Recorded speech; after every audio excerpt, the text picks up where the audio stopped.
Hey, what's going on, guys? Welcome back. Droid Life Show episode 142 today. It is Monday, May 22nd. We're back from Google I/O. I'm your host, Kellen. With me is Tim. Tim, say hi. Hey guys, how's it going? Tim here. So, yeah, Google I/O was last week. Huge week, obviously, in terms of Android coverage, Google coverage. It's a big week for us. I mean, there's usually so many announcements that I sometimes feel like we can't ever get to all of it.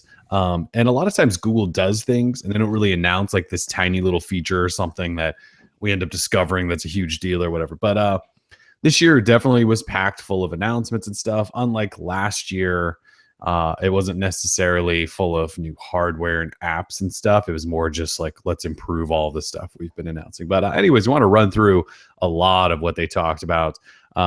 What our biggest takeaways were and things like that. If it was a fun I/O, if it was a down I/O, what are sort of thoughts there? And then, of course, the HTC U11 was announced at the beginning of last week. Terrible timing from HTC, by the way, when it's Google I/O week. But we did spend some time with this. We'll talk about that as well. So, anyways, we really just wanted to focus most of this on Google I/O because just a big event. There's you can almost, I think it's like on one hand, basically the events we sort of look forward to or that are kind of a big deal for us these days. Used to be all the time, right? But now it's like we have Google I/O. You could even toss out like a couple of Apple's events just because we cover the stuff like from afar and a lot of people just like talking about it. And then obviously Samsung's two events for the Note and then for the Galaxy S, and then Google's fall hardware announcement, right? So you have like two Samsung, two Google, and then you can even throw like an Apple in there. And I know that makes me essentially discount like CES. I guess I could throw MWC in there. A lot of times, a lot of stuff comes out of MWC, but like CES doesn't really matter anymore. HTC is doing events in Taiwan in the middle of the night in the US, so like it's hard to like get really excited there. Motorola, you just kind of never know where they're going, if people care or not. But it's like both of Google's, it's always huge, and Samsung's are always huge. So one of those was this week or last week. So anyways, just a kind of a rundown of the event. Last week, last Wednesday was kickoff. It's a 3-day event, developer festival. And Wednesday morning was the keynote that ran for 2 hours. For some reason, I thought it was only supposed to be an hour and a half, but it ran for 2 hours, and they took up every single second of that. And that's where they, all the big executives that work on these teams for all these products came out, announced everything. There was a developer keynote after that. From there, it's just a bunch of sessions. What's new in Android? What's new in Android Auto, Android Wear, Google Assistant, all of this stuff, all of their different platforms. And then people just go to sessions and do this thing for like 3 days. So we were there, obviously, for keynote opening day, covered that. And then we kind of ran around the event. We put together a little highlight video of just like us spending a day just running around from booth to booth. So hopefully you guys got to see that and sort of see what we see when we're at Google I/O. Friday, we left town because by then we've kind of covered all the news out of the event. What was your just general thoughts of I/O this year? Like, it was, like last year we had Google Home, and then we had the initial announcement of Assistant, and then we had like Allo and Duo and Android N, and it seemed, I don't want to say this one didn't feature a whole bunch of big stuff, but it didn't seem like new stuff. It was just like improving old stuff. Yeah, I think Google this year focused a lot on building what they had announced last year, right? So a lot of upgrades for home, and all of that is great. I guess if you look at it in terms of, they aren't announcing a lot of hardware, sort of like what they used to do in past years. So one could watch I/O and say, wow, that was sort of underwhelming or even boring maybe. But at the same time, when that's just sort of like Google's take now, right? And the other problem I have with Google I/O is Google lines up all this stuff, and a lot of it being software. And then a lot of the times I feel like what they announce is never what really comes to fruition 100% of the time. So of course, last year when they announced Google I/O, we saw this kind of product video, sort of this highlight of what Google Home will do in the future. Here we are a year later, and Google Home can still not do reminders to this day. Sure, it's coming. Yes, we know it's coming. But I was trying to do a reminder this past weekend. I thought it was already live, maybe, but not quite yet. So I tried it too, and it failed. Yeah, so I know it's coming and all that, but man, it just takes a long time. And I talked to you about this, but it's hard going to IO, right? We're sort of like that consumer side of things. We aren't developers or anything like that. So as consumers, we see all this and we're like, man, we want this today. Right, We want it now. right now. Yeah, and that's just not the way it is. They announce this stuff, and then we have to wait months sometimes for anything to really happen. And my problem with that is Google will announce something, and I think Google Allo is the perfect example. They'll announce, months later release it, and it is just like a total flop in terms of how it was when they showed it off to what it actually is. So standalone 2017 Google I/O, it was a lot of fun, a lot of cool announcements that we'll definitely get into, but it definitely wasn't crazy fireworks, Nexus Q, new Nexus 7 or anything like that. I mean, it just wasn't overwhelming, you know? Yeah, that's sort of what I kind of took away from it too is yes, I know it's a developer conference. It has been from day one. There's lots of developer stuff, but Google initially also used it to announce products, which they've moved well away from.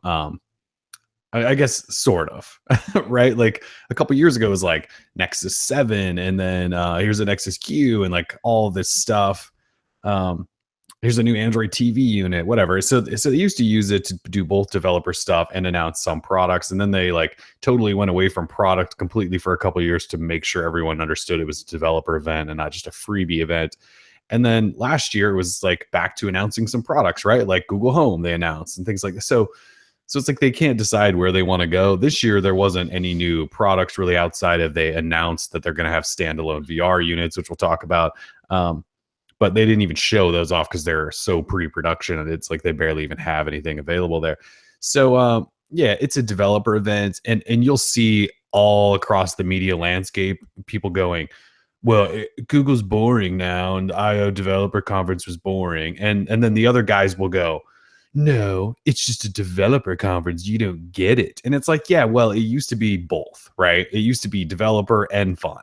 And I'm not saying this year's wasn't fun, but it's just Google kind of shifts the tone, I feel like, from year to year. And this was maybe one of those more in between years where they didn't have a whole bunch of like new hardware to tease and things to tease that are coming later on. It was more just improving a bunch of stuff. It's sort of like Android builds, right? Like one year you always get like the new build. And then the next year, even though they're changing the name, it seems just more of like an improvement on the previous. Like every 2 years, we get a big shift, right? So that's like what I/O was this year. It was the improving year rather than the new shift. So either way, still a good time. Like you said, they do announce a lot of stuff. So the first thing we got, probably most important, is there's a new build of Android O. So developer preview 2. And it's also the first beta. So if you didn't flash the files from the preview 1, and you probably shouldn't have unless you're a developer, you can now sign up for the beta. Although, how many people have hit us up over the last 5 days saying this is the worst beta ever? It's so buggy and janky, and some people are having issues like reverting off of it. So it hasn't necessarily been a great beta. They already had an issue, an update to the beta, which I don't know that they've ever done, have they? So Not that I know of. Not that I know of either. So there is a new Android O beta. I do not recommend that everyone just go flash thing. I've been running it on a Verizon Pixel since day one, and it's definitely had its issues. It gets hot. Sometimes the Bluetooth connectivity sucks. I feel like there's Wi-Fi issues. It just kind of is unstable in general. But it has so it's a developer preview, is what you're saying. Well, that's another thing that Google's kind of done that's a little confusing, right? They're calling this a beta, so anyone can try it, but it is a developer preview, and it's only number 2, so it is going to be buggy. And maybe they should just be a bit more forthcoming with that. Maybe, yeah. And like I know they kind of are, but it should be like this is an alpha. Like maybe this should be an alpha. Well, it's a beta because it works, right? Like it definitely works. It has bugs, which is a beta, I would say. My problem is if people are having problems with it, then flashback. Trust me, I hear the people that say I can't revert back. Hey man, I'm sorry, it's a beta. welcome to Android. And that sucks, but I don't want to hear any like complaining from people on Twitter that like this is the worst beta ever. Like, come on, dude, it's a freaking beta, and it's preview 2. Yeah, it's built 2. So come on. I don't know what else to say other than that. We ran through it, and there is some janky stuff like picture in picture that they finally is now live with. It is super janky, and I'm apparently the only one in the world that has a working version of You it. really are the only outside of the units at IO that had it sort of working, but it was just as broken on those as it was on yours. But yeah, I can get it to work. I don't think any reader of ours could, except yours. Your XL just fired right up. Yeah, maybe it's an XL exclusive thing. I don't know. Yeah, maybe it is. If anyone in the chat has a Pixel and running dev preview too, let me know if you have picture in picture mode working on either YouTube or Chrome, and I'll be impressed.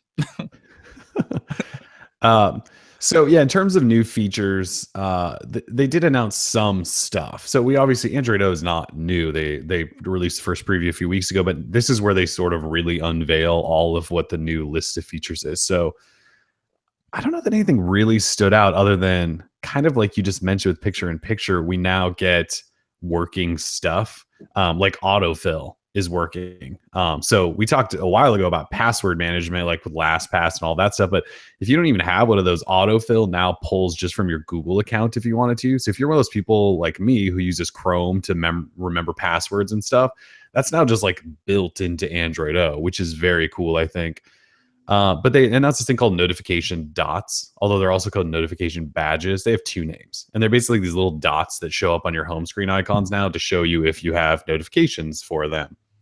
I don't know how useful they really are, but I kind of like it as just a subtle change to the UI.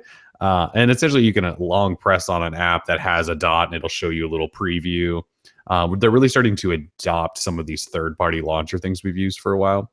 So they've changed some stuff, and those are those things they didn't really announce, right? Like you can long press and do all this stuff, but they don't make like a huge deal out of some of that. What else did they talk about? Well, I would say the biggest thing in Android O they didn't even really discuss all too much, and that was what was that, treble?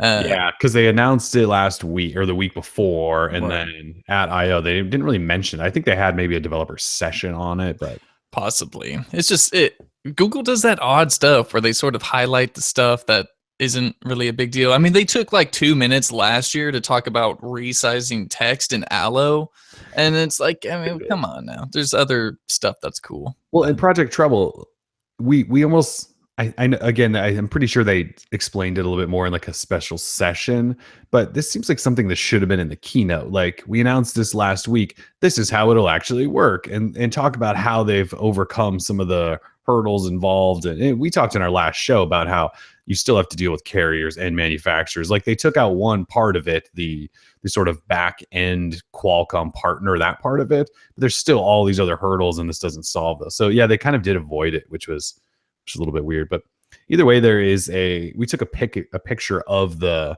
big screen they had up at the keynote that shows it's in the shape of an O, which they do every year, and then they list out all the new features and stuff in it. So there's a whole bunch of stuff. None of it's downloadable fonts. That's cool.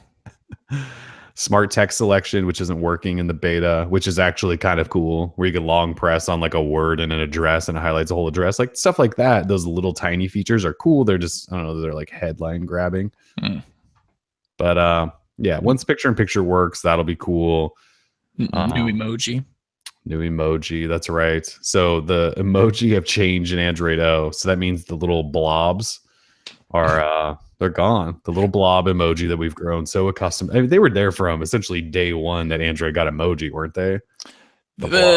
Yeah, I mean they have sort of evolved over time, but yeah, they have always sort of been those blobs, and people used to hate them, I think, but I really like them. And of course, if you use a Samsung device or I think even LG device, you never see these emoji. Yeah, even HTC customizes theirs, I'm pretty sure. Really? I didn't actually think that. All right. Well, I guess no one's going to see this unless you have a Pixel phone. So yeah, pretty much. Yeah, it's almost like we as the guys that have had Nexus phones or for whatever, and we use Hangouts all the time, like on a computer. Like we know what the Google emoji look like. A lot of people probably don't. A lot of people just know Samsung's really terrible emoji. Which is too bad because Samsung by far, I think personally, has the worst emoji library. I mean, they all look the same, these little yellow faces. Yeah, I can't tell what any of them are. Yeah, the blobs are so much better. Yeah, like it's like the people in the chat right now are using the blobs, and I already miss them. Yeah, blobs for the win. Poor little blobs. So anyway, those change in Android O, but of course you'll have to have Android O in order to have these new emoji and have either a Nexus or Pixel, because like we said, if you have somebody else's phone, you just don't get that stuff. You see nothing. You see nothing. That's right. Let's see. So Google tweaked some other things like there's supposed to be a faster ambient screen. So when you get notifications that light up or you want to interact with it, and it's actually changed from the old ambient screen. You have to double tap on things now, and it shows less information. But what did they also say that reboot times are like twice as fast or something like that? Getting quicker.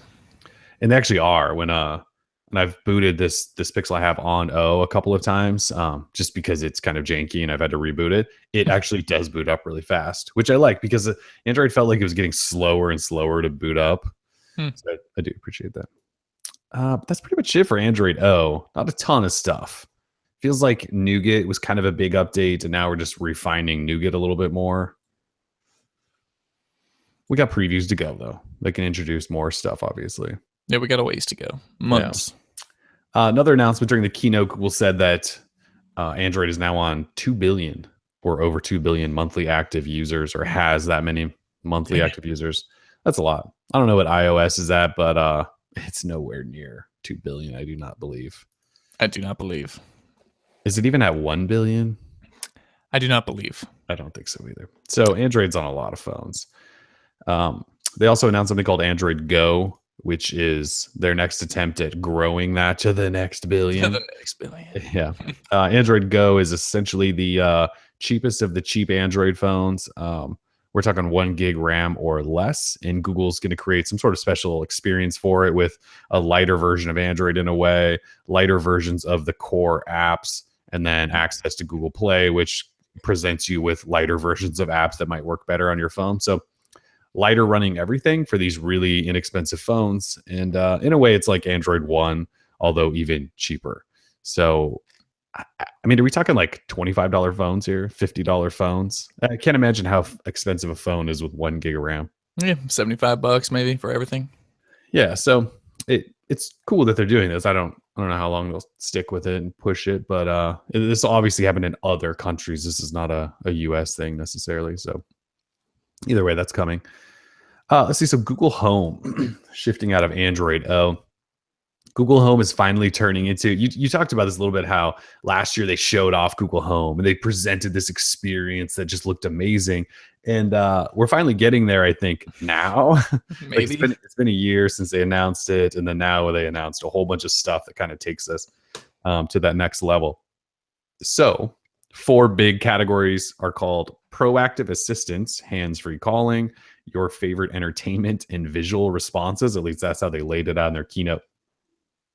And basically what that means is proactive assistance means your Google Home will start notifying you with alerts. This is so Amazon Alexa, they announced it like there goes my Alexa. They announced this a couple days before I.O. It's like these companies all know exactly what each other's up to. You know, like remember when Samsung was about to announce something and LG would swoop in the night before and try to out-announce them? So you'll get notifications and the little light up on your Google Home will ping you and beep at you, and you can ask it, say what's up, and it'll tell you alerts and whatnot. Hands-free calling makes sense, but it takes it a step further than Amazon's in that you actually tie a phone number to it, right? I mean, Google didn't explain this fully, but you do attach a phone number to it, right? And then you can call anyone in the US and Canada, I think, for free.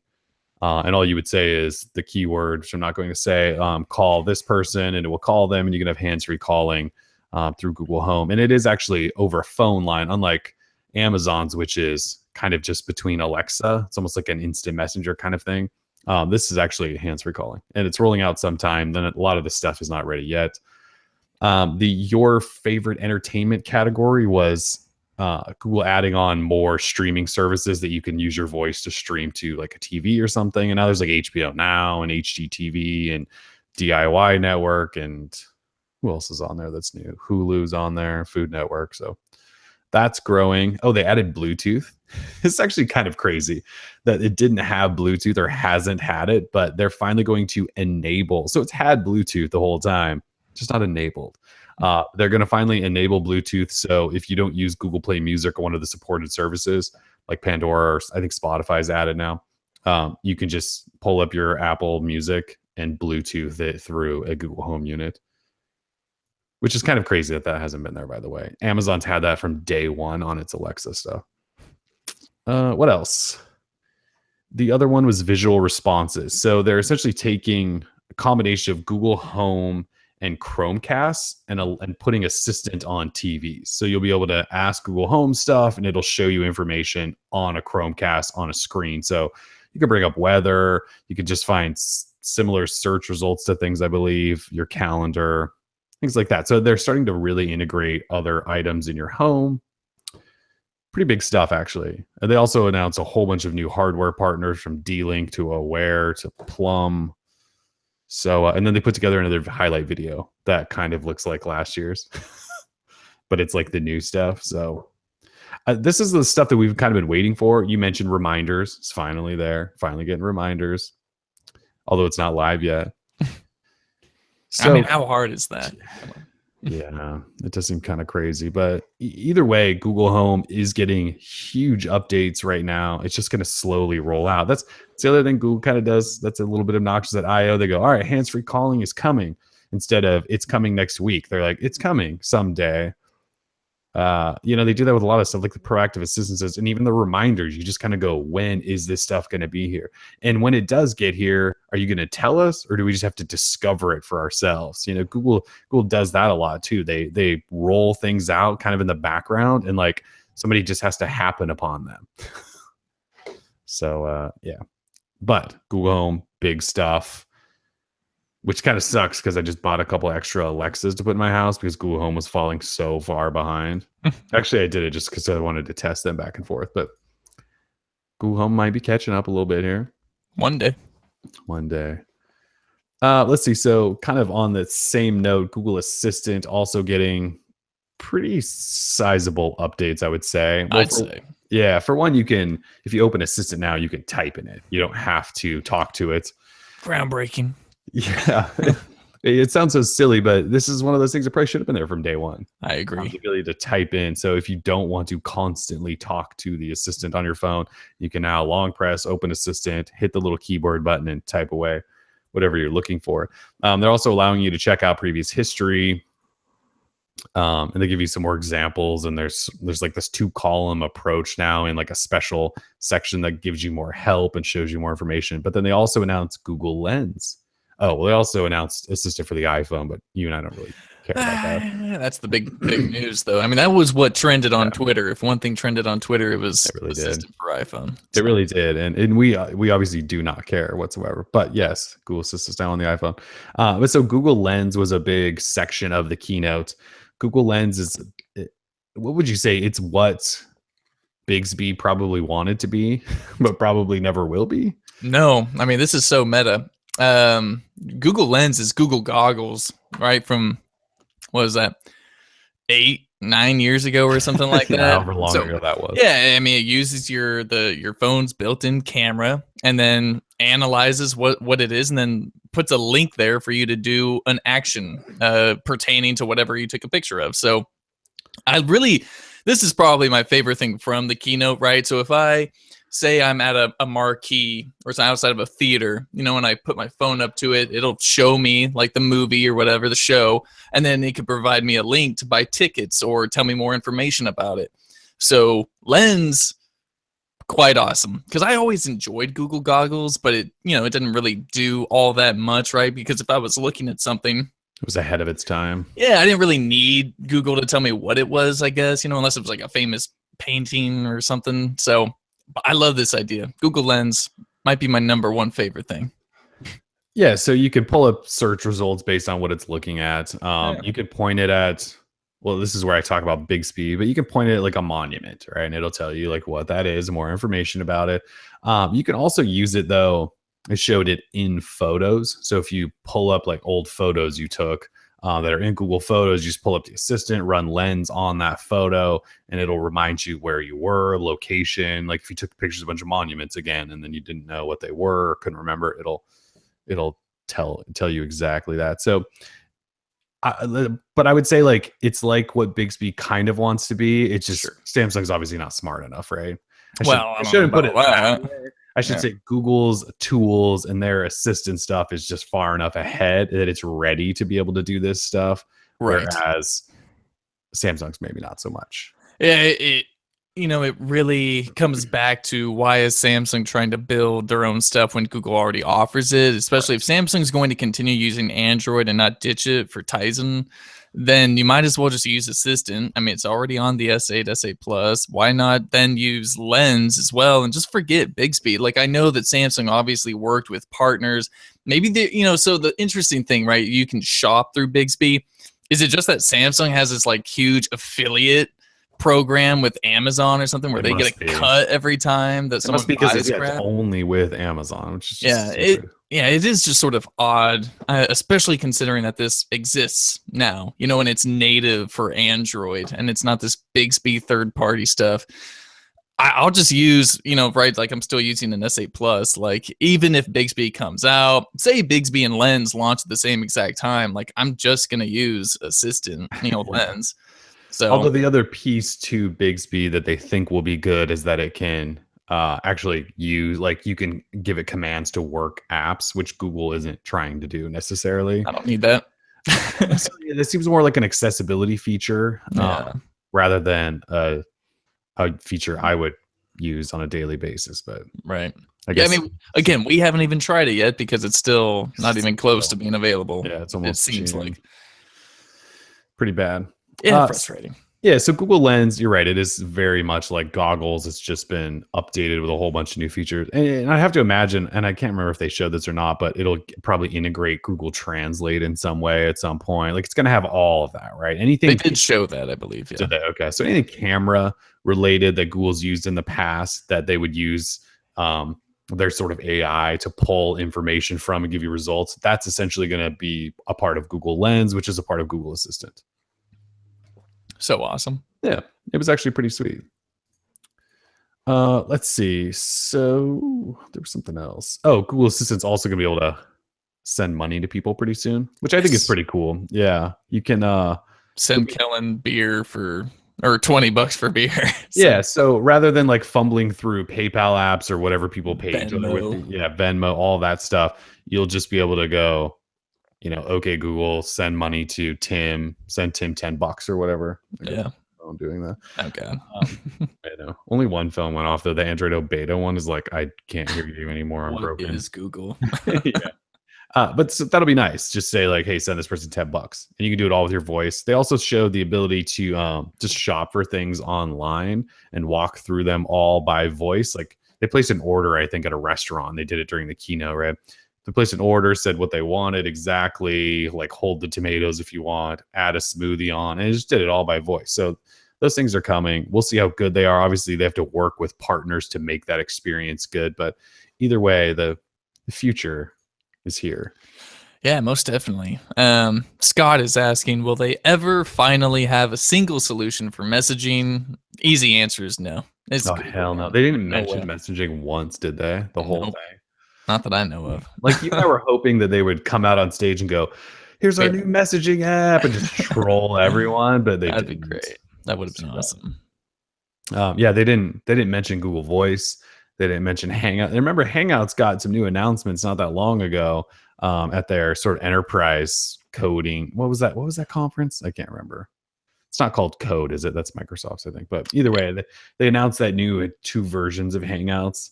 They didn't mention that stuff at all. And then Allo just completely disappeared. I don't think they mentioned Allo once. They did mention Duo once. They did mention Duo, no Allo mentioned, so Allo is officially dead. It seems like it's probably dead, yeah. All right, so Google Photos, also big stuff from Google Photos. Google Photos is one of those apps that it's just going to get smarter rather than having a whole bunch of new like forward-facing features and stuff, because it's really hard to reinvent the photo app right at this point, and it's already so packed with stuff. They're just now adding on smart stuff. So for one, it'll start suggesting people to share to. Like, if you take a bunch of photos, you're at a party or a long weekend trip or whatever, and you're with friends, you take a bunch of pictures and it recognizes them. It'll say like in a week or something, hey, do you want to send this person a bunch of these photos? They're in your picture or whatever. Just more of their AI stuff. But they also announced shared libraries, which I talked to Tim about a lot. I'm really excited about, because shared libraries, I can share my library or portions of it or whatever with my wife. One of the things I can do in particular is every time I take a picture of my child, it'll recognize that and automatically add it to her library. Like those things for families and friends and whatever, I think are really, really cool. And I personally don't think they got enough love, but they're a huge deal. So that happened. And they also announced photo books, which are printable books that you can pay for from your from the Google Photos app. Actually, it's not an app yet. It will be soon. But you can go online and order photo books right now. Do you remember how much they were? Yeah, $10 for a soft shell or soft cover, excuse me, and then $20 for hardcover, both 20 pages. Yeah, so it's, I mean, 20-page book is substantial. I 10 guess. bucks. Yeah, I mean, I also think about picture quality, right? Because, people have the option to either upload sort of like that high quality or standard quality. I'd be interested to see what the standard quality kind of ends up looking like. I memean, it's supposed to be like 720p, right? Like HD, but we'll see. Yeah, I upload all mine in full res, so hopefully my book looks great. I attempt to do that as well, but when I was on using the Pixel for a while, I just used like the free, right? It's like free storage with Pixel, so I just uploaded standard. That way I didn't have to worry about it. Oh, well, with Pixel, you're supposed to have full res free uploads. That was like the selling point there. It's Well, everybody else's that get downgraded unless they have the storage. Shit. Yeah, you should probably switch that. Yeah. Google's Pixel, that was one of the selling points, is free unlimited full res files. It's pretty funny. That is really funny. Yeah. But either way, we don't know when these photo things are coming. There should be an update soon, but they'll probably just roll it out slowly and never really say when. Yeah. It's so frustrating. But the photo books thing, yeah, you can order that stuff right away if you want. Yeah. All right, let's see. VR stuff. Yeah. So in terms of VR, Daydream had not only a section in the keynote, they had another keynote on day 2 to talk about their stuff. Google really cares about VR. And I know that VR is still a big deal. I'm just still trying to figure out like why it's such a huge deal. I just can't see, but it is trendy, but like 2 separate sections at a conference to talk about it. Do we even have any proof that people really care? Like their Daydream stuff right now is available on all of like 5 phones. And most of that's just people that own a Pixel. And there's not that many of those people because they didn't make enough phones. I'm just wondering, like, is this worth the effort? But either way, they announced a bunch of stuff. So Daydream 2.0 is coming, which is a big software update to Daydream. So you'll have a better looking UI up front with like a carousel of apps you should consider using. They also are going to have a new settings menu that allows you to just get in and out of your notifications and things like that. And then they're also doing casting, so you can cast your VR experience to like a TV or whatever, which is kind of cool if you want to share that experience with people. They're letting you do some more screen recording, although that's not live. It just kind of records a clip locally, and then you can share that after. So software-wise, they had some big announcements there, but then hardware-wise is where the big stuff went. I think it was last year we heard that they were working on a standalone headset. I think it was around the time that before we even got to the first Daydream View. People said they're working on a standalone one, and so they confirmed that this year. And they're working with partners like HTC, Lenovo. Was there somebody else too? No. It's just those two. Okay. I think so, yeah. So HTC Vive and Lenovo are creating standalone headsets, and they haven't offered a ton of details on how this works, but we know they have essentially a prototype that they've worked with Qualcomm on that will then be issued to HTC and Lenovo to sort of see the standards and then build their own. And so these will run on Snapdragon 835 processors. They should be available, I believe, later this year. We don't know. Yeah, we don't really know. I think that's supposed to be the goal, but we'll see. So, oh yes, this first one's coming later this year. So they're standalone. So that means you don't have to dock a phone in them. They're not like wirelessly beaming anything. Like they're a standalone unit. I'd imagine they're just connect to Wi-Fi to download things, whatever you need. And we'll see like what battery life is like. They have special tracking and stuff, so you can kind of get up and move around. They should actually be cool, assuming it's not like half baked and they do this stuff right. I'm excited that HTC is working on it because the Vive is still probably the best VR setup. Yeah, absolutely. I totally agree. This is the type of headset I can get interested in while I enjoy Gear VR and Daydream View. The idea of slapping my phone in there and then my battery draining instantaneously is annoying. Yeah. So the standalone with built-in sensors, now that's something I can get excited about. As long as the quality is good, right? Like I want the display to be good. I want all that, right? Because if it's standalone from the device, I mean, we're talking some good hardware here. And say if you use Vive as an example, right? Because HTC is building one of these, that thing's pretty expensive. And of course it's not going to be as good as sort of like the big flagship Vive or anything, but I mean, how expensive are these going to be? Like $500? I mean, because they have to have They've gotta essentially a be. smartphone built into them with a display, processor, battery, etc. Plus all these other sensors. It's got to be expensive. 500, Mhm. $600. So It's so gonna worth it though. It's probably going to be dope. it's probably gonna be cool. But like you said, the graphics and performance wise, we're not talking computer. It's not powered by computer, but it is Sure. Snapdragon 835 and Snapdragon from the minute they announced that, they said like this is going to be for bigger VR. experiences. This is not Yeah. just phones. It's powerful enough. We think so. So they're talking a big game. I guess we'll see. And maybe if it doesn't have to power all the other smartphone functions, it can just focus on pushing graphics and gaming stuff. Maybe it will do really, really well. It's possible. It'll be interesting to see, right? Because they'll have a controller too. I wonder how that will be sort of Mhm. connected, whether it's Wi-Fi direct or Bluetooth or something. It'll be interesting. Yeah. So I'm big, excited about it. yeah, big moves there. I just wish we could have seen like some actual hardware. I think they showed a really, really, really small group of press, some demos of their like prototype units, and they all said, yeah, it was cool, but it used like the janky little controller that comes with the Daydream View and stuff. So hopefully that all changes when we get to production retail type units. Yeah, I mean, holiday 2017 seems like a good shot for that, right? Because I thought that was going to happen last year where everyone was like, oh, I need to get a VR headset. That might be this year with this. If it's, priced somewhat reasonably, I could see a lot of people buying this. So, Yeah, that could be a big thing. I could still be. don't know that everyone's ready for VR, but VR is one of those things, though, that I think a lot of people might just be scared of because they Mm, don't know. They're like, I maybe. don't want to invest in this because I don't know. But I think most people that put like, so Tim and I had it. We at one of the Uber rides we had over IO. Like, we got in this car with this dude, and we told him kind of what we were up to, and he just started talking VR. He's like, he goes, I bought a Samsung phone, I bought a Gear VR. He goes, and I was addicted. He goes, and so then I bought Vive, I bought Oculus. Like so he owns like it all. And he was so excited to talk to us about it. But he's one of those people that, if he had never tried it once, you never know. And maybe people are scared and he didn't know what he was getting into. And now he just loves it. So maybe that's the problem with VR. I think they just don't know. And they're probably a little scared, nervous. It's new, right? Yeah, I mean, this past Christmas, I took my Daydream View down to my family in Northern California. None of them have ever tried VR or know anything about it. They slapped on View. I put them in a different world, and they all, they have a big smile on their face when they got the headset on. They seem to love it, except for me, who vomits. But it's cool. VR is still not like my thing, but I definitely can appreciate the better experiences that some of the headsets offer. Like Vive. Vive is awesome. But like Oculus, I get sick. Can't do it. So Yeah, I wonder if it's just the sitting versus standing.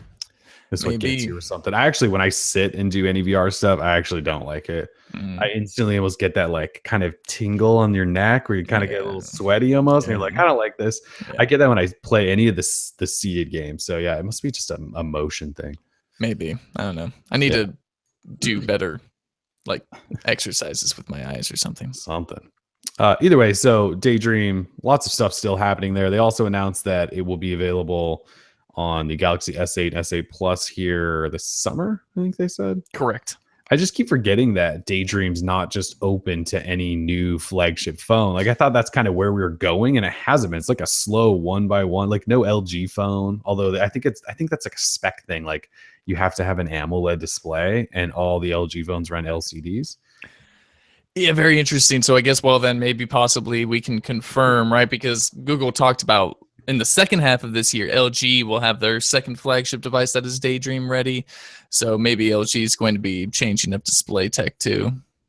I think they must be if they're going to announce, because I think that is a spec that you have to meet. I think it's an AMOLED thing. Yeah, and it doesn't surprise me that the S8 and S8 Plus didn't launch with Daydream support, because I don't even know why Samsung is bothering, right? Because they have Gear VR, and why are they going to push Daydream? They're like, F Daydream. Right. So we have our own developers on our crap. So yeah. Just weird. But that's nice that they're gonna offer it. And for Yes. Thank you, from Google's Samsung. standpoint, that'll actually help them push Daydream finally. Oh, I can't absolutely. imagine anyone uses Daydream right now because it's not on any phones. Does anyone here use Daydream? Does anyone in the chat actually use Daydream? Yeah. Um, so yeah, and so you mentioned the LG. I think there was somebody. Oh, Asus's Zenfone VR AR thing that's Yes. coming out soon, and it'll also be ready. Yep. Zenfone AR. That looked. We played with that during like a little project, or not project, but Tango, little session that we did. Really cool. Really. And they are sort of gearing it a lot towards the Google Expeditions, like the school, the education side of that. Really cool. If you can get every kid in a classroom, like a phone, and you have the teacher device that can provides the lesson. Essentially, you can control the solar system and walk around the sun or the moon and all that stuff, and get kids like jacked on science. Mhm. I think that's awesome. Instead of jacked on Diet Coke and Mountain Dew, it's great. Yeah, the Tango stuff really seems like a good learning tool or platform. Totally. I don't know that me being out in the world is going to want to play games and things like that. I mean, Totally not. Pokemon kind of had that AR style. I turned that off immediately. Yeah, and see, and you turned it off immediately. So like, Yeah. you obviously were like, whatever, get this off my screen. But so that side of it, I don't know. But learning wise and just that all makes sense. So, but it's a tool. I look at it as a tool, not necessarily a feature that every single person needs. But in classroom settings, things like that, very cool. Awesome. All right, so we mentioned Allo wasn't there, but like the morning there, before, the morning before, one of Google's product leads or some their product VP of communications, I think is what he is, their communication products, I should say. He said that the Allo web client is not coming. Like we were all expecting maybe at I/O would be a good time to announce a bunch of new Allo stuff to get people potentially using it. And again, it wasn't mentioned. And part of that was a tweet right before that said, no, we're still a couple months away from even the desktop client. So, yikes. Yeah. So, poor Allo. Go away, Allo. I'm sorry, but just go away. I just want them to improve Hangouts or something, which is dead now, so they won't. I feel like people like you and I are in limbo with the messaging stuff. Like Hangouts was awesome. We obviously knew it was supposed to be getting better, and then it just didn't. And then they ditched that and they made Allo that doesn't work for people like you and I who need a desktop experience, multiple account, multiple device. It doesn't work for us. We also have Google Voice to deal with. And I know we're a minority group, but I think there's also probably a lot of people that want an all-in-one messaging, and Google's kind of leaving us all in either 2 apps or 3 apps, or it's just a bit.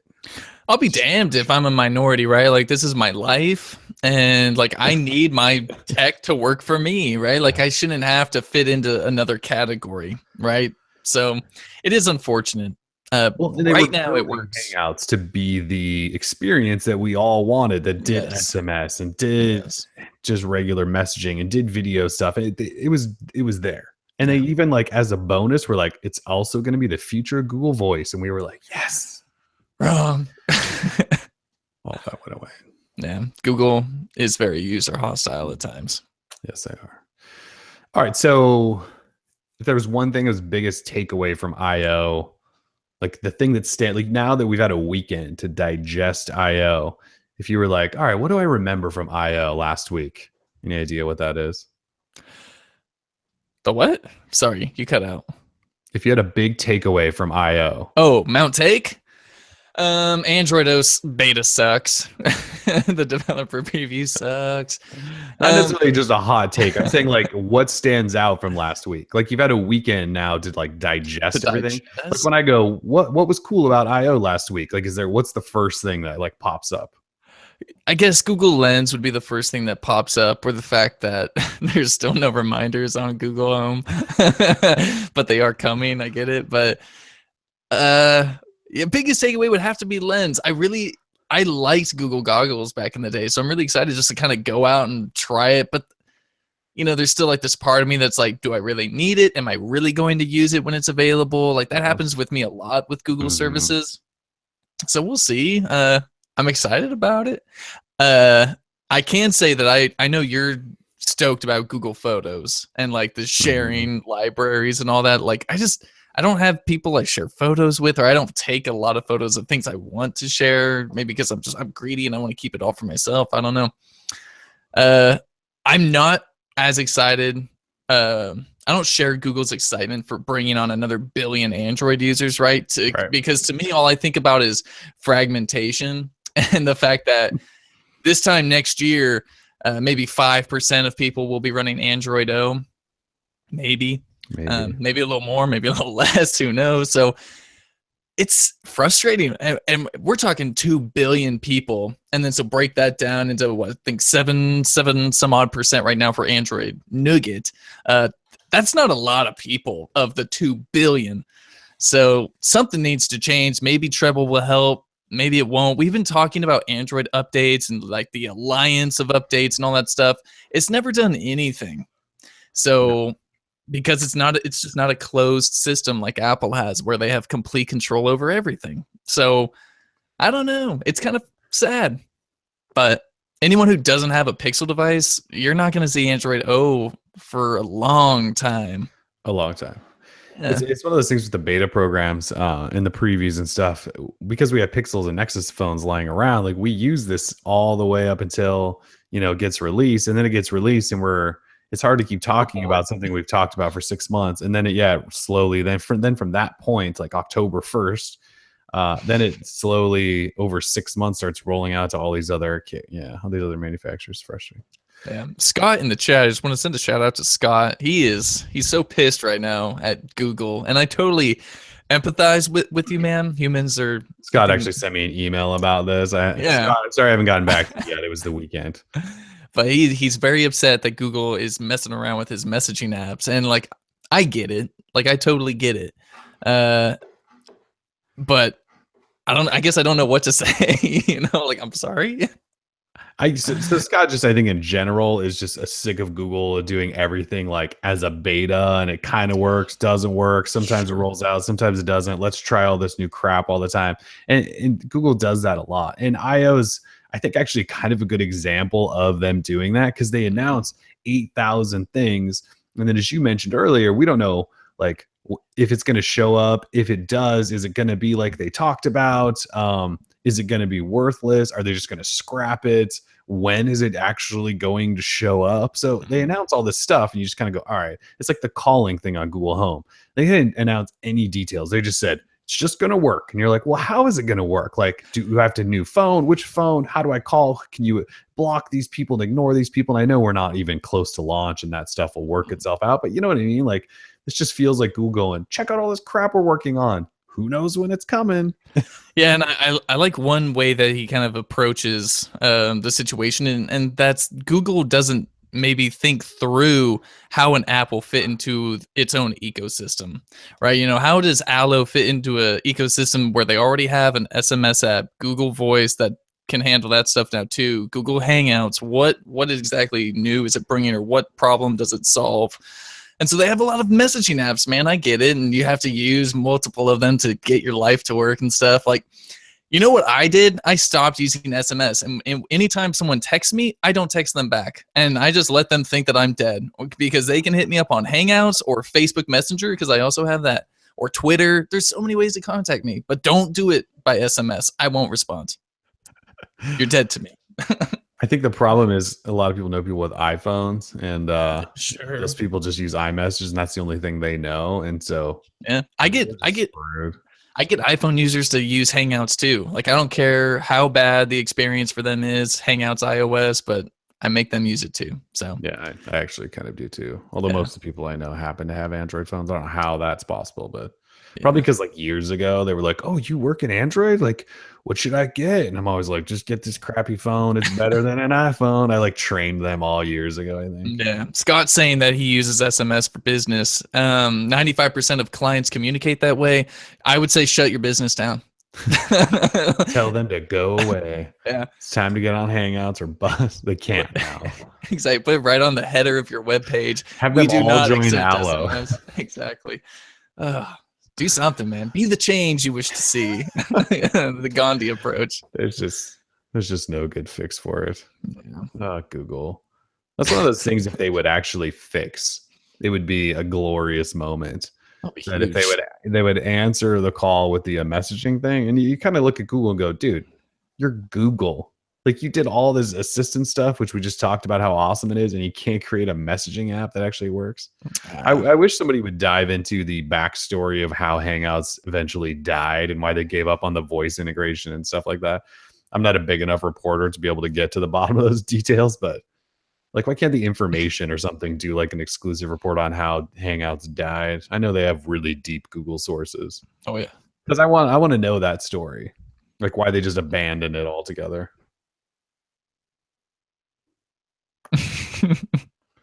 Patrick asks why I'm always talking about juggling voice with phone. I don't think I know what that means. Maybe Google Like Google Voice. Voice? Yeah, like going from phone to phone. I don't know. I don't Juggling know. I don't voice. have any issues with Google Voice other Yeah. than if you use Google Voice and you try to send text messages on anything outside of the Google Voice app, it doesn't work because it creates special numbers for everyone you contact. It's a nightmare. And so I used to complain a lot about that because the Google Voice app was so terrible, but it's fine now. I totally don't mind it anymore. Yeah. Otherwise, I'm not really sure what's going on there, but yeah, I think biggest takeaway for me is the Google Home stuff, because I think we've spent the last week talking about how Amazon's Alexa has been lapping Google Home, and then Google announced a bunch of stuff that will put it mostly equal, I think, with Alexa. Obviously, a bunch of the little skills. Well, see, that's the thing is like Amazon's built up all these little skills, Sure. but they're all like really specific things, and so Google doesn't necessarily have those yet, but all the big stuff they're catching up on. And I think their calling feature will probably be much better than Amazon's because it actually uses a phone number. It's actually like making a call, whereas Amazon's was like randomly just talking to somebody's Alexa unit. So so the Google Home stuff stands out just because I have them in the house and I want to use them, and I've been waiting for some of these features. But the other thing is, yeah, I would say Google Photos, and like you mentioned how the Google Photos stuff doesn't get you excited. And for me, it's the one feature which I explained, because wife and kid, like that's it. Well, and grandparents, it all just revolves around child because Yeah. like I can add shared smart suggestions like for grandparents and stuff, right? Like every time I take a picture of him, like his grandmother gets it, my dad gets it, whatever. So that's the only reason I really, really care. The other stuff, whatever. So yeah, I'd say Google Home, Photos. Although I have found myself using Assistant more since leaving there, and I don't really know why. I don't I know if it's don't. just because I heard them talking about it for 4 days straight or what it is, but I've been talking to Assistant a lot more. I don't think I used it once. I know, and I don't know what the change has been, but Hmm. I've been using Assistant a lot more lately. I'm waiting for the good stuff, like that lens and the other thing is, they announced stuff. We know that we can soon send money to people, but we don't know how, right? Or like where through. Like I'm not sending money to someone's Google Wallet like that. I'm sorry, it's not going to happen. It better not be. Well, If I could, that's the thing. Like, what else is it going to be though? That's why we'll end nothing. up never using it. Exactly. If I could integrate now that service with, say, Venmo, that would be sick. I use Venmo every day. I have no idea what Venmo is. People should just use PayPal. Well, it is PayPal. Venmo's yeah, no, they own right. PayPal owns, right? Yeah, and there's actually Venmo PayPal integration coming very soon, I believe. Oh, well, that's good. I think the only difference is like some fees for things, but I haven't had any problems. Like I don't get feed for sending money through Venmo, so I just don't care. I just use it, and everyone else has it, right? It's the hip thing to do. The dog which is so sitter funny does because it, it's just PayPal, which is so funny. Yeah, it's whatever. PayPal's dinosaur technology. That's why. It's old school PayPal. Like you only use PayPal if you're on eBay, and who's on eBay? I don't know. I just use PayPal because PayPal's like Gmail. Like everyone has a PayPal account. Why sign up for some new Venmo stuff? Because it's the same thing. Exactly. So why sign up for something new? Is how I always looked at it. But yeah. All right. So that's pretty much Google I/O stuff. Any other things from Google I/O that stood out that we haven't touched on? Well, we did. Again, I want to highlight the fact that we did do that awesome day in the life at Google I/O, and it's a really fun video. It's just cool. I mean, it's nothing special. We just walked around I/O and took some shots, but it's really cool. If you've never been to I/O, you always kind of wonder what it's like. I will say it's not the most in-depth experience, but it is an idea of what it is like to be at Google I/O for a day. So definitely give it a look. You'll see me ride a bicycle, and it's great. Sam will teach you how to ride a Google bike at IO. That's right. Yeah, pretty good. Other than that, the weather was great. I didn't see as many 400-pound sweaty people as I thought. Like Trump said, I would. Yeah, I mean, he made it sound like that's all we were going to see. It was a bunch of 400-pound hackers floating around on beds. Yeah, I didn't see anyone with a hoodie on in the shadows going like hacking or anything like that. I wonder if that's what people think, that like Google I/O is really just like crazy nerd fest of like people in basements and like hoodies. Like it's actually pretty normal. Like, there's a lot of normal people around. It was totally sweet. Everyone's always super nice, and it's a great time. Yeah, it's actually a pretty good time. Yeah. All right, enough IO then. So HTC U11 was announced last Monday night? I think it was Monday night. Yeah. Monday night, Tuesday morning, depending on where you are. We had a chance to play with it a few days before. Little briefing on it. So HTC U11 is, I mean, it's like official, and I feel like the world probably already forgot about it. It comes out end of June. You can pre-order it now. We kind of knew a lot of the stuff before this was made official, but 5.5-inch Quad HD LCD display, Snapdragon 835, 64 gig storage, 4 gig RAM, Android 7.1.1, which is, they're close to current, closer than anybody else. 12 megapixel ultra pixel 3 camera, 3000 milliamp hour battery, IP67, which is big for an HTC phone. That means the Pixel 2 will probably be IP67, so that's good. USB Type-C, no headphone jack, does include Type-C buds. And then, of course, it has the squeezy edge sense on the sides. So it costs $650 unlocked. There's already some coupons floating around if you want it for cheaper than that, $600. How embarrassing. Yeah, it comes in black, blue, and a light blue, which they call silver here in the US, but internationally there's also a white and a red model. That red model, man. Yeah, the red's pretty hot. Although the silver that you can buy here, I'm telling you, it's pretty hot. It's pretty good looking. So there's only one carrier. It's Sprint. Sprint also carried the last HTC, not the last one, not the U Ultra, but the Bolt at some point. So in other words, US carriers have completely ditched HTC altogether outside of Sprint, who I think is just like throwing them a bone from like the Evo 4G days or something. Not sure why Sprint's still hanging on, but like T-Mobile, AT&T, Verizon all just seem to be passing on everything that HTC does. So getting this phone is not that easy unless you just want to fork out $650 for it. But you'll be able to buy it at Amazon and HTC.com. I thought somewhere else too. How the mighty have fallen. Yeah. So let's see. I spent some time with it. Yeah, you did. Hot take. Yeah, it's kind of like a smaller U Ultra, so there's no ticker. It's got that crazy mirror liquid metal glass back, which is really pretty, except you touch it with like an edge of a finger and it's got a smear on it. So they are once again throwing in a cleaning cloth like they did with the U Ultra, because you'll constantly be wiping this thing. That's one of those design choices that it looks cool, but come on, like you spend any time grabbing that thing and your phone's always going to look like a goopy mess of fingerprint grease, which I'm not really a fan of. But otherwise, like, it's HTC Sense on top of Android. You guys know that, like, it hasn't changed. Like, I asked them point blank, I was like, is this a new version of Sense? And they were like, well, we don't even call it Sense. And I was like, well, what do you mean? You have to call your software something. I'm like, no, we just it's just what it is. I'm like, that doesn't make any sense. But anyways, it's Sense. Like, it says on the product detail sheet that it's HTC Sense on top of Android. So they didn't improve it at all, as far as I can tell. Or maybe if they did, they aren't really bragging about that. So you got that skin. You do have a Snapdragon 835, which is the newest processor, but you do have an LCD display. It's hard to get really excited about it. Like, design wise on the front, it's got huge top and bottom bezels, and like, we're coming from the G6 and the S8, which have almost no bezel, and they're all display. So it feels a year behind in terms of design, and it came out after those two phones. So I don't really like that. The camera's probably going to be nice, but I don't believe it has laser or phase detect autofocus. Like, it just has their like weird hybrid focusy system. So it seems like kind of a step behind there as well. Fingerprint reader on the front, which I don't care, but then it has capacitive touch buttons. And HTC always puts their buttons in the worst spot ever. The phone's not huge, but it's not small because it's not compact like, the S8 or G6. I don't know. It feels like another phone where I can't imagine anyone's going to buy this thing. And that's too bad because it's like it looks nice on the back. On the back. Um, as far as the squeezy stuff goes, actually kind of cool. I hope other people build this in. I don't know what kind of special sensor you need to put in there because it is pressure sensitive.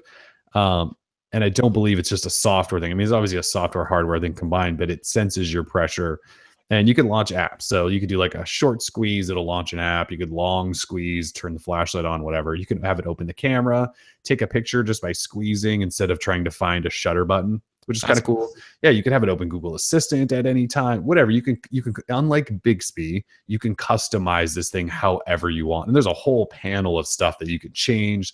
You can adjust the pressure sensitivity, all that stuff. So they've actually done a pretty thorough job getting that sense to squeezy stuff ready. I don't know that that's going to sell phones, so I hope everyone just steals that idea. Like maybe the Pixel 2, since HTC is likely building it again, will that'll be built into like Android O, like beta preview 5 will go, we're adding in squeezy ability so you can customize third-party squeezes or something, and then Android O will have that, and then the Pixel 2 will, and HTC will probably officially go away, unfortunately, at that point. But yeah, look, HTC, nice phone. I don't know why you would buy this over S8, G6. There's a new Pixel coming. There's a new Moto Z coming. At least you get Moto mods or something there. Yeah. I don't really know what else to say about this phone. I'm not an HTC hype man. Like I played with the phone. It was fine. Nothing blew me away. The squeezy stuff was cool, but I mean, I wouldn't ditch my Pixel or Galaxy S8 just for a squeezy phone. Wow. Yeah. I'm excited to try it out. I like the squeezy phone idea. But again, I'm not an HTC hype man. I think they really have to earn sort of my respect again after, what the hardware that they've been putting out. I'm just not all too impressed in the way they're conducting business. They announced this phone same week as Google I/O. Timing couldn't be worse. I'm not seeing a whole lot of hype. I've seen maybe a tweet or two. Just not seeing a lot of excitement for this one either. I saw even less for the U Ultra, so I guess this is a step in the right direction. But yeah, at least they have a single carrier partner. That's good. That's somewhere. You have to wonder if they're just looking to completely abandon the U.S. market. The last two announcements for the U Ultra and then this one, they did an event in Taiwan. Like, yeah, usually most companies that sell phones in the US like to do an event during US hours where we're not asleep. And that's 2 in a row that HTC hasn't done that. And I don't know if that's because they just can't sell anything here and have no carrier partners anymore. So they're just hoping to sell these things internationally. Otherwise, I don't know what the hell they're doing if they still think the US is an actual market they can sell phones in, because they're not doing a very good job of getting that in front of people. So, it's coming in June. You can pre-order it now. I don't know that I'm going to tell anyone to run out and pre-order this guy. I would just wait for some reviews for sure. Yeah, for sure. That's what I would do. Especially if it doesn't seem like they really took too much or, made too much of an effort to emphasize any changes they did with the software. It makes me hesitant. Yeah, no, the software is not different at all from what I could tell. And again, I point blank asked, I said, is this a new version of Sense? Anything new? And they were like, no, we don't even call it that. And I was like, okay, you don't know. Okay, obviously. That's weird because it is Sense. All right. Yeah, it is. I mean, it says on like the package, HTC Sense. One thing for audio nerds out there, there's no headphone jack. However, there is a Type-C to 3.5mm adapter in the box, and it has a built-in DAC. So it could be an audio nerd phone. We'll throw that out. And the boom sound is there, and it's blaring, blasting, and it's awesome. Bumping. Oh, boom sound. Bumping. And a DxO Mark gave it this score of 90, which is the highest ever for a smartphone. And wow. That thing. How much do they get paid? Yeah, right. I mean, you have to wonder how much money DxO Mark is making from all these companies. And it's everyone at this point. I mean, everyone goes, look at my DxO Mark score. DxO Mark is like, cha-ching, cha-ching, cha-ching. Yep. So, Oh, it will have Amazon Alexa. I forgot to announce that. Oh, yeah. They didn't mention that once during my briefing, so that's why it doesn't stick out. But it will have Amazon Alexa built in, where you can actually say Alexa, and your phone will wake up. This is the first phone that'll have that hot word built in. Um, so you get to decide: do you want Google Assistant, Alexa? They're both on there, so you can launch Google Assistant, launch Alexa, whatever. That's kind of cool. We're really going to see Alexa, I think, start flooding onto phones, which I think choice is never a bad thing. Okay. Otherwise, I have this little guy in house now.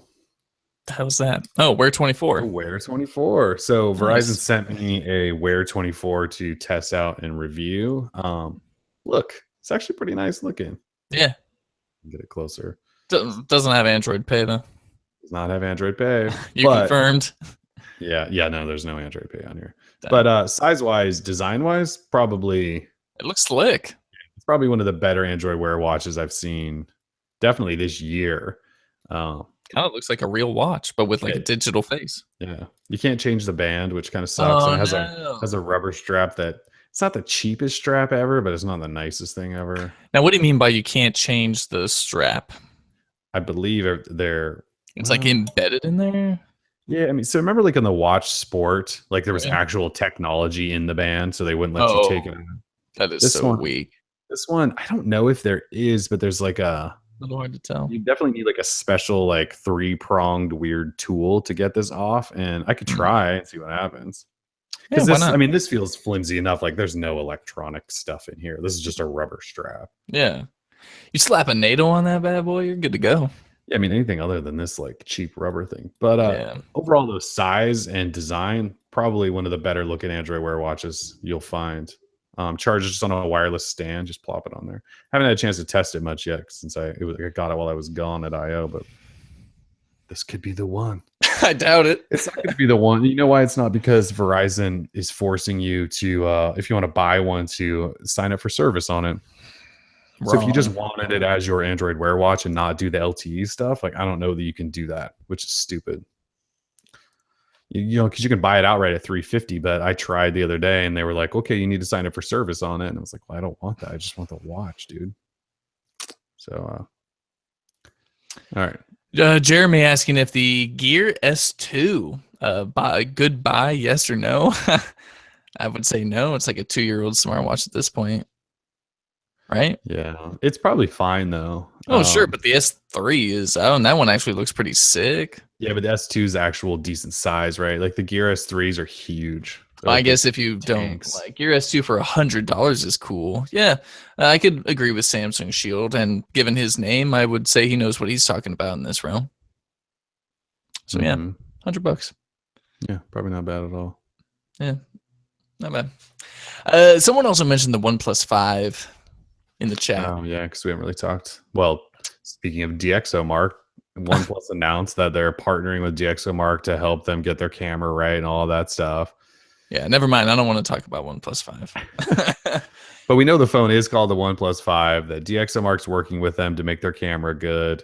And then all cameras are good these days. You know, it just doesn't, the DxOMark, we've got to stop caring what they have to say. It's the only way we can stop this. Yeah, I don't care about this. So that means OnePlus will have some bloated DxOMark score because DxOMark helped them tune it.